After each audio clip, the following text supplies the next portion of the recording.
but we're also seeing it start to kind of, the price increases start to go through the pipeline. People back in the spring were like, Trump in Lutnick and whatever, were like, oh, see, prices aren't going up. But they know better, and serious people know better. It takes a while for the prices to kind of catch up to the tariffs. Companies were stockpiling inventory. There was a whole bunch of things that people were able to do. We're absorbing some of the tariffs to keep prices down, but now we're starting to see prices starting to go up, and we're going to continue to see that. I think further exacerbating people's situation up here. They can't afford shit as it is. And Trump's just making life worse. He promised to come into office basically to lower prices.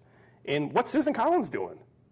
I haven't heard a peep out of her. I mean, she might say that she's concerned, but again, her theory of the case in 2020. Deeply concerned, Dan. She's deeply concerned. Yeah, deeply.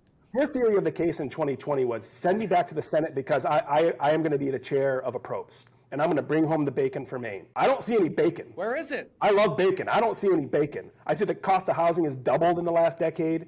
We've lost 11 birthing centers here in the state of Maine in rural communities. My mother-in-law owned the nursing home in Lubec, and my brother-in-law was the administrator of it. That had to shut down 10 years ago because reimbursement rates were too low. Big deal. What is a big deal? If you're a resident, if you're an elderly person living there, and you have to get shipped an hour or two away from your loved ones, that's horrible. And what has Susan Collins done? Nothing. Concern. Express concern.